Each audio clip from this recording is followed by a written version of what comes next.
Why doesn't Joe Biden take questions? Why hasn't Joe had a cognitive examination? Why did Joe stop the Keystone Pipeline while removing sanctions that allowed Russia to resume theirs? Why did Joe Biden run on defunding the police but later claim while in office that he never did? Why did we leave billions of dollars in cash and equipment in Afghanistan?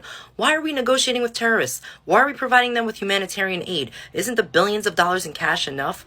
Why did we airlift 130,000 Afghans but only 3% were qualified to be transported here? And why are Americans still trapped there? Why has the government failed to recognize the 13 service members we lost? And why did Nancy Pelosi refuse to allow their names to be read? If many countries around the world charge hundreds of thousands of dollars for citizenship, why are we allowing millions to come into ours for free and unvetted?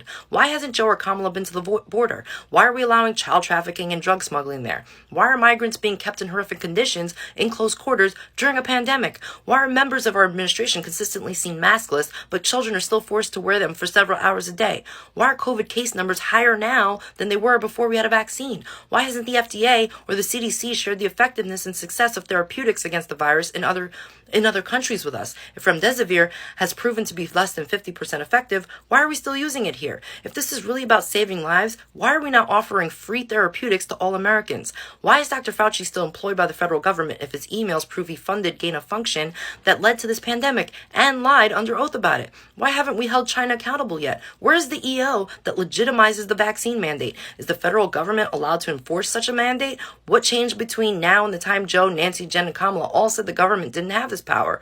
Where is the law that enforces fines for companies to enforce it on American workers?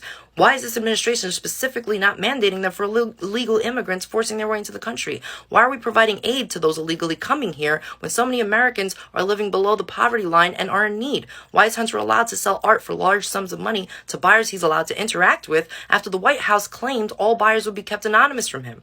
Why did the art gallery Hunter uses receive over $500,000 in COVID relief from the federal government when they only have 2 employees? Or how many other small businesses with 2 employees receive the same? If Joe Biden has historically been so hard on drug offenders, why hasn't Hunter Biden been arrested for using crack? Why did Joe and Hunter still owe hundreds of thousands of dollars in taxes? If your campaign concerns were toward taxing the rich and large corporations, why is this administration so focused on such a small number like $600 transactions for all Americans being scrutinized? If a large percentage of Americans have questions in regards to the legitimacy of the 2020 election, and of such a clean election, why not support full forensic audits to prove that it was? Why have so many people in Congress, including Kamala Harris, questioned the integrity of using these voting machines and mail-in ballots, but those concerns have suddenly disappeared? There are so many questions we have after only 9 months, but somehow this administration doesn't think they have to answer to those that supposedly elected them, which leads to my final question of the video. Joe, why are you working so hard to destroy America? We the people deserve better, and we deserve answers.